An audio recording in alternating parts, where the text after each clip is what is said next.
Aishwarya, Uday America ప్రయాణానికి అన్ని ఏర్పాట్లు చేసుకుంటున్నాడు. నువ్వు ముందుగానే వెళ్ళి అక్కడ మన వ్యాపారాలు చూసుకుంటే మన ప్లాన్ ప్రకారం వాడొచ్చి నీతో జాయిన్ అవుతాడు. అప్పుడు నీ కోరిక తీరుతుంది, మీ నాన్నగారు ఆత్మ శాంతిస్తుంది. అవునమ్మా, ఈలోగా మీనాక్షికి దాని తమ్ముడికి ఇద్దరికి కాలం చెల్లిపోద్ది. ఈసారి మాత్రం తప్పించుకోలేరు. ఇంకా మీరిద్దరూ తిరిగి వచ్చేసరికి ఇక్కడ అన్ని వెంటనే సర్దుకోకపోతే నేను వేరే వాడితో సర్దుకోవాల్సి ఉంటుంది. ఎంత మాట అన్నావమ్మా? వాడు నీ వాడు, నీ సొంతం. నువ్వు వాడిని ఏమైనా చేయవచ్చు. తాళాలు జాగ్రత్తమ్మా. జాగ్రత్త.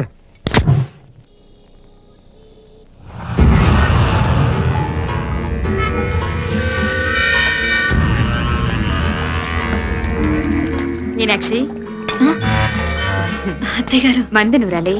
రాయి అది రాయి స్టోర్ రూమ్ లో ఉంది, నేను తీసుకొస్తాను.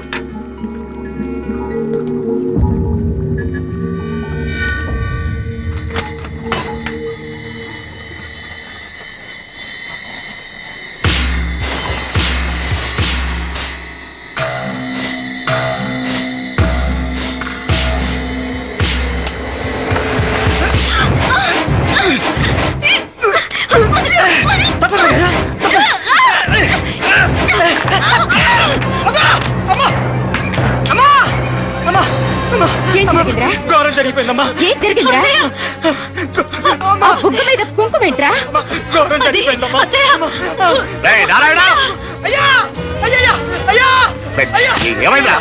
ఈ ఘోరం చెప్పకుండా నా నోరు పడిపోయినా బాగుంటాయా? అయ్యా అయ్యా, అమ్మా, నా నోరు పడిపోయినా బాగుంటేది. అయ్యా అయ్యా, అసలు ఏం జరిగిందంటే అయ్యా, ఏమైందిరా?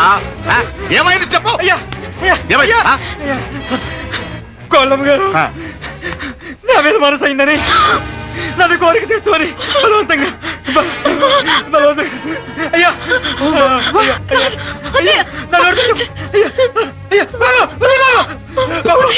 నన్ను చంపే బాబు, నన్ను చంపే బాబు.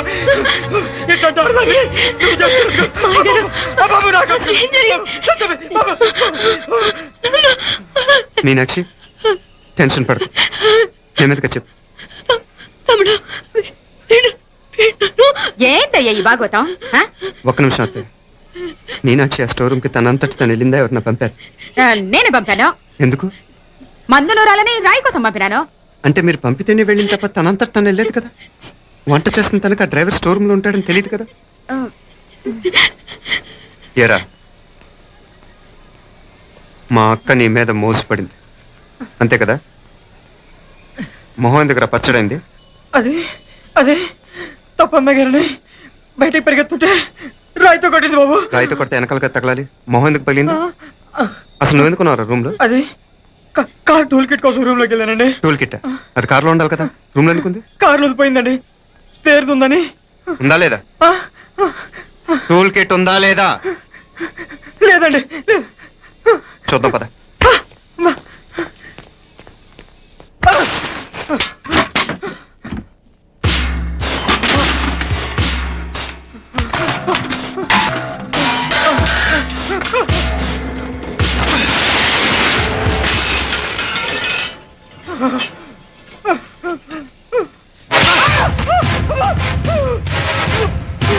ఇది మామయ్య గారు కరెంట్ షాక్ కొట్టి పడిపోతే ఆశ్రయించిన చెయ్యరా ఇది.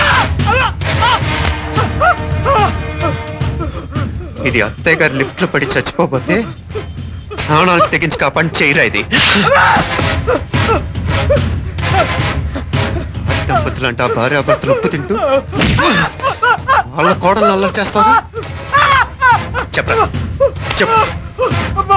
ఈ పని నువ్వు చేసావా, ఇంకెవరన్నా చేయించారా?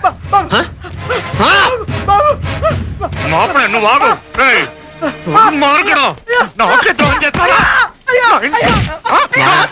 మామయ్య వద్దు మా, కల్లో కూడా చెవు కానిచ్చిన మీ చేతులు కింద మా పాప అంటుకో.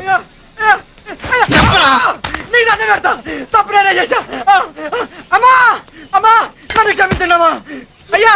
అమ్మాయి గారు దేవుతండి, అమ్మాయి గారి మీద మనసు పడి నేనే తప్పు చేశా. అమ్మా క్షమించండి అయ్యా.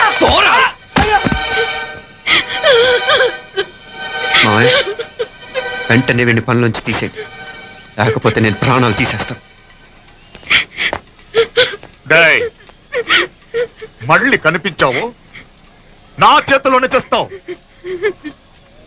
నన్ను క్షమించు. లోపలికి తీసుకెళ్ళాం.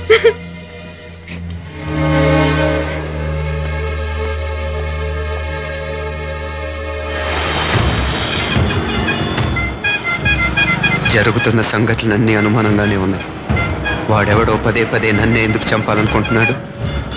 నా మీదే కాదు, మీనాక్షి మీద కూడా ఇలాంటి ప్రయత్నాలు జరుగుతున్నాయనిపిస్తుంది. మీనాక్షికి జరిగిన అవమానం తలుచుకుంటుంటే రక్తం మరిగిపోతుంది.